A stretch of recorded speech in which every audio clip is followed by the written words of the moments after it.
बिस्मिल्लाहिर्रहमानिर्रहीम। अस्सलाम वालेकुम स्टूडेंट्स, उम्मीद है आप सब खैरियत से होंगे। नाइन्थ मैथ का एक्सरसाइज 1.1 जो हम कर रहे थे उसका क्वेश्चन नंबर 2 आज हमारे पास है। क्वेश्चन नंबर 2 में कह रहा है represent the following numbers online के ये जो क्वेश्चंस में हमारे पास नंबर दिए हुए हैं हमने इनको लाइन के ऊपर जो है वो रिप्रेजेंट करना है। तो उसका तरीकाकार क्या है हमारे पास के सबसे पहले आपने सिंपली ये मैंने स्केल के साथ एक लाइन लगाएंगे आप, ठीक है, और उसके सेंटर को आप सिंपली ज़ीरो से रिप्रेजेंट कर देंगे। और हमेशा आपने याद रखना है कि जो राइट साइड पे वैल्यू है वो पॉजिटिव है। राइट साइड पे लाइन के ज़ीरो के राइट साइड पे जितनी भी वैल्यूज़ होंगी वो सारी पॉजिटिव होंगी, और लेफ़्ट साइड पे जितनी वैल्यूज़ होंगी वो सारी क्या होंगी हमारे पास नेगेटिव वैल्यूज़ होंगी। वो सारी क्या होंगी हमारे पास नेगेटिव वैल्यूज़ होंगी, ये आपने याद रखना है। और ये जो एरो का निशान मैंने लगाया हुआ है इसका मतलब ये है कि हम इसको आगे तक एक्सटेंड कर सकते हैं, ये इन्फिनिटी तक नंबर जा सकते हैं। इसका मतलब ये है कि ये लाइन आगे भी चल रही है, लेकिन अभी हमने इसको सिर्फ अपने पेज पे ड्रॉ करने के लिए सेंटर में ज़ीरो लिया है, और राइट साइड पे हमने पॉजिटिव नंबर्स और लेफ़्ट साइड पे हमने नेगेटिव नंबर्स जो हैं वो लिए हैं, ठीक है।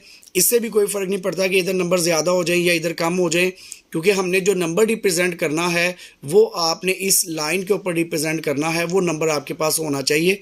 बाकी इससे कोई फ़र्क नहीं पड़ता कि यहाँ पे राइट साइड पे आपके पास 4 लिखा हुआ आ रहा है और यहाँ पे -4 नहीं लिखा आ रहा, तो इससे ऐसा कोई फ़र्क नहीं पड़ता। क्वेश्चन नंबर 1 हमारे पास है, √2 है दिया हुआ है, इसको हमने लाइन के ऊपर जो है वो रिप्रेजेंट करना है। तो वो हम किस तरह से करेंगे, इसका बड़ा सिंपल सा है कि आप साइंटिफिक कैलकुलेटर ले। ये मैंने दूसरे मोबाइल पे साइंटिफिक कैलकुलेटर ओपन किया, इसके ऊपर आपने क्या लेना है स्क्वायर रूट, और हमने स्क्वायर रूट किसका फाइंड करना है 2 का स्क्वायर रूट। जब मैंने फाइंड आउट किया इक्वल का प्रेस किया तो हमारे पास वैल्यू आ रही है, जो मैं यहाँ पे वैसे ही आपके पास लिख देता हूँ कि 1.4142 वैल्यू आ रही है हमारे पास। अब ये 1.4 जो वैल्यू आ रही है हमारे पास 1.4142, अब मैं इसको 1.4 आप देखें तो 1.4 का मतलब ये है कि ये 1 से ज़्यादा है, और आगे इसका मतलब है ये 2 से कम है। अब ये 1.4 है, आपको पता है ये सेंटर में यहाँ पे 10 पॉइंट्स होते हैं, जो 1 से 2 की तरफ जाते हैं ये 10 पॉइंट्स होते हैं। अब उसके मैंने अंदाज़न सेंटर में लाइन लगा ली, इसका मतलब ये 1.5 ये बन रहा है। अब ये 1.4 है, तो इसका मतलब है कि ये थोड़ा सा इसके पास से यहाँ पे मैं जो है वो इस नंबर को जो है वो रिप्रेजेंट कर सकता हूँ। मैं इसको यहाँ पे जो है वो √2 लिख देता हूँ, तो ये हमारे पास जो है वो इसका आंसर हो जाएगा, ठीक है जी। हमने इसको पॉइंट को सिर्फ रिप्रेजेंट करना है, आप इसको बड़ी सी लाइन करके जो है वो रिप्रेजेंट कर सकते हैं। हम इसको यहाँ पे सर्कल गोल कर सकते हैं, सर्कल कर सकते हैं, इस तरह से सिंपली आपने इसको रिप्रेजेंट करना है। अब क्वेश्चन नंबर 2 में क्या हमारे पास, क्वेश्चन नंबर 2 भी सेम हमारे पास यही है। ये हमारे पास लिखा हुआ है √3 लिखा हुआ है। अब √3 की वैल्यू भी हम दोबारा से कैलकुलेटर के ऊपर फाइंड आउट कर लेते हैं। सिंपल आपने साइंटिफिक कैलकुलेटर के ऊपर इसकी वैल्यू फाइंड आउट करनी है, ठीक है, और वो हमारे पास आ जाएगी। ये मैं आपके सामने दिखा देता हूँ आपको। √, आ गया हमारे पास, और √, हमने नंबर कौन सा देना है, इसको 3 हमने देना है, तो ये हमारे पास आ गया = 1.732। अब आप ये देख रहे होंगे ये 1.7 है, इसका मतलब ये 5 से बड़ा है। तो मैं इसके लिए अलग से एक लाइन ड्रॉ करता हूँ ताकि आपको पता लग जाए हम किस तरह से लाइन ड्रॉ कर रहे हैं। मैंने स्केल लिया, और स्केल की मदद से हम सिंपली एक रीज़नेबल लाइन जो है वो ड्रॉ कर लेंगे। कोई हमें ज़्यादा लंबी चौड़ी बड़ी जो है वो लाइन नहीं चाहिए। यहाँ पे मैं एरो के निशान लगा देता हूँ, और यहाँ पे अंदाजे से हम इसको 0 कर देते हैं, यहाँ पे हम इसको 1 कर देंगे, यहाँ पे 2 कर देंगे, और यहाँ पे हम इसको 3 कर देते हैं, ठीक है। इस तरह से हम इसको रिप्रेजेंट कर देते हैं। और लेफ़्ट साइड में हमारे पास क्या हो जाएगा -1, -2 एंड -3 आ गया। अब मैंने कहा ये √3 हमारे पास 1.73 बन रहा है। मैंने वही आपको लास्ट टाइम बताया था 1 और 2 का जो सेंटर होगा वो 1.5 होगा। अब ये 1.7 है, ये इसका मतलब ये 2 पॉइंट जो है वो इससे आगे हम जो है वो रिप्रेजेंट करेंगे। ये हमारे पास क्या आ जाएगा √3 आ जाएगा, ठीक है। कुछ क्वेश्चंस में जो देखेंगे आपके उसने इस तरह से लाइन ड्रॉ करके स्ट्रेट लाइन जो है वो एक ड्रॉ की है 1.7 के ऊपर, इस तरह से स्ट्रेट लाइन ड्रॉ कर ली, और ये स्ट्रेट लाइन ड्रॉ करके उसने किससे मिला दिया, इसको 0 से मिला दिया। किससे मिला दिया बेटा, 0 से मिला दिया, और ये कहा कि ये जो हमारे पास है ये √3 इस तरह से वैल्यू इसकी आ रही है। तो हम इसको इस तरह से भी जो है वो ड्रॉ कर सकते हैं। नेक्स्ट हमारे पास जो क्वेश्चन है वो क्वेश्चन नंबर 3 हमारे पास है। क्वेश्चन नंबर 3 हमारे पास है बेटा 4 इंटू 1/3 है। तो इसको ऐसे क्वेश्चंस को हम कैसे सॉल्व करते हैं, तो हमेशा आपने याद रखना है कि 3/4 हमारे पास क्या हो गया 12, नीचे वाली वैल्यू को ऊपर वाली वैल्यू से मल्टीप्लाई कर देंगे 3/4 12 और ये वाली वैल्यू प्लस हो जाएगी।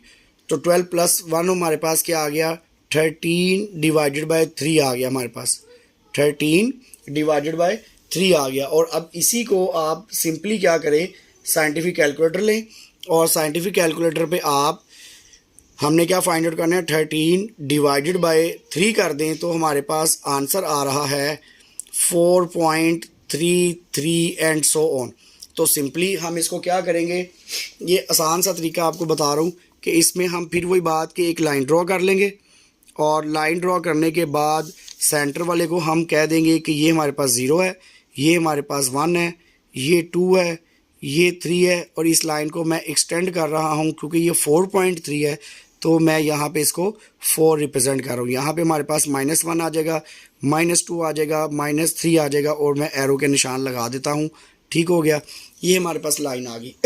अब हम क्या करेंगे 4.3 बन रहा है, 4 वैल्यू ये हमारे पास, इसका मतलब है थोड़ा सा इससे ज़्यादा जो है ना आगे हम इस लाइन को रिप्रेजेंट करते हैं। तो अगर मैं इसको इस तरह से करूँ तो ये हमारे पास ये लाइन जो है वो एक ड्रॉ हो जाएगी 4.3 की। तो यहाँ पे मैं जाके इसको मैंने ऐसे बोल्ड कर दिया, थोड़ा सा सर्कल कर दिया और मैंने यहाँ पे लिख दिया 4 इंटू 1/3 क्योंकि असल वैल्यू तो हमारे पास ये है, ये हमने अपनी आसानी के लिए वैल्यू निकाली थी तो मैंने यहाँ पे 4 इंटू 1/3 जो है वो मेंशन कर दिया है ताकि क्वेश्चन का पता लग जाए। इसी तरह से क्वेश्चन नंबर 4 हमारे पास है।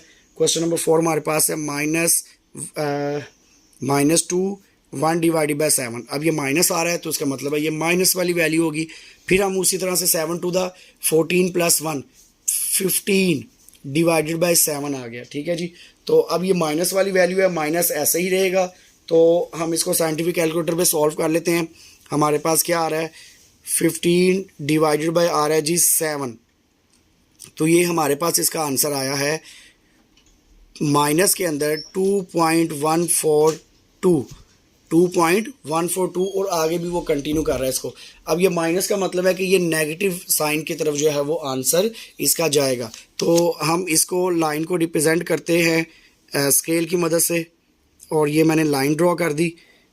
ठीक है, अब इसमें हमारे पास क्या होगा सेंटर में वही, यहाँ पे आपके पास 0, यहाँ पे पॉजिटिव राइट साइड पे और लेफ़्ट साइड पे हमारे पास -1 -2। आपने इनका जो वक्फा है वो आपने रीज़नेबल देना है ताकि वो इक्वली आपके सामने लगे। यहाँ पे हम -2 को रिप्रेजेंट करना है -2.14। अब ये जो माइनस लेफ़्ट साइड पे आएगा 2.1 यानी कि 1 से 2 से थोड़ा सा जो आगे हमारे पास एक वैल्यू आएगी ये वाली जगह, ये हमारे पास क्या बन जाएगा -2 इंटू 1/7। हम इसको इस तरह से रिप्रेजेंट कर सकते हैं। मैं यहाँ पे इसको थोड़ा सा बोल्ड कर देता हूँ, गोल कर देता हूँ, सर्कल कर देता हूँ, तो ये हमारे पास इस तरह से हम इसको ड्रॉ कर सकते हैं। इसी तरह से क्वेश्चन नंबर 5 पे आ जाए बेटा। क्वेश्चन नंबर 5 हमारे पास है 5 डिवाइडेड बाय 8। 5 डिवाइडेड बाय 8 आ रहा है हमारे पास। तो 5 डिवाइडेड बाय 8 को पहले हम कैलकुलेटर के ऊपर जो है वो सॉल्व कर लेते हैं। कैलकुलेटर पे किस तरह से सॉल्व करेंगे जी, हमारे पास क्वेश्चन है 5 डिवाइडेड बाय 8। तो जब मैंने इसका आंसर निकाला तो ये मेरे पास आ गया 0.625 आ रहा है हमारे पास, 0.625। इसका मतलब है ये 0 से सिर्फ थोड़ा सा हाफ जो है वो आगे है। तो सिंपली वही हम इसकी लाइन ड्रॉ कर लेंगे। ठीक है, और लाइन ड्रॉ करने के बाद हम इसको ड्रॉ कर देंगे। सेंटर में हम 0 लगा लेते हैं, इधर हम 1 लगा लेंगे, इधर ये 2 आ जाएगा, एरो लगा दिए, रिप्रेजेंट कर दिया लाइन को, -1 आ गया, -2 आ गया। अब ये है 0.6, 0. ये 5 आ रहा है, 5 से थोड़ा सा आगे जो है मैं यहाँ पे एक इसको बोल्ड भी कर देता हूँ। ठीक है, और एक लाइन ड्रॉ कर देता हूँ यहाँ पे। ठीक है, तो जिसको हमने रिप्रेजेंट किसको किया है 5 डिवाइडेड बाय 8 को जो है हमने यहाँ पे रिप्रेजेंट किया है। ठीक है जी, अब क्वेश्चन नंबर हमारे पास 6 है। क्वेश्चन नंबर 6 को भी हम इसी तरह से ड्रॉ करते हैं। क्वेश्चन नंबर 6 में हमारे पास उसने वैल्यू दी है 2 इंटू 3 डिवाइडेड बाई 4। तो मैंने आपको बताया इसको 4 टू द 8 हो जाएगा, 8 और प्लस 3 हमारे पास क्या हो गया, 11 डिवाइडेड बाई 4 आ गया। अब 11 डिवाइडेड बाई 4 जब हम करेंगे तो हम इसको सिंपली कैलकुलेटर से कर लेते हैं ताकि हमारे काम में जो है वो आसानी रहे। इसको मैंने किया है जी, ये हमारे पास बन गया है 11 डिवाइडेड बाई 4, जो इसका आंसर हमारे पास आ रहा है 2.75 आ गया, 2.7, यानी कि 2.5 से ये ऊपर की तरफ वैल्यू जा रही है हमारे पास। तो हम इसको क्या करेंगे, स्केल से ड्रॉ कर देंगे। स्केल से ड्रॉ करके इस तरह से हमारे पास आ जाएगा। मैं इसको एरो बना देता हूँ। सेंटर में हमारे पास 0 आ गया, यहाँ 1 आ गया, यहाँ 2 आ गया और यहाँ पे 3, और इसको -1 कर दिया, इसको -2 कर दिया। ठीक हो गया। अब हमारे पास क्या आ जाएगा बेटा, 2.72 और ये 0.5, आपको पता है ये 5 ज़रा सेंटर में आता है तो इससे 2 पॉइंट आगे जाएगा। तो मैं इसको लाइन ड्रॉ कर देता हूँ यहाँ पे, ठीक है, और इसको बोल्ड कर देते हैं। तो यहाँ पे मैं लिख देता हूँ 2 इंटू 3 डिवाइडेड बाई 4 आ गया हमारे पास, ठीक है। तो ये हमारे पास जो है वो इसका आंसर आ जाएगा। तो इस तरह से क्वेश्चन नंबर जो 2 है, जिसको हमने लाइन नंबर के ऊपर, नंबर्स को लाइन के ऊपर रिप्रेजेंट करना था, तो ये क्वेश्चन नंबर 2 हमारा जो है वो कंप्लीट हो गया है।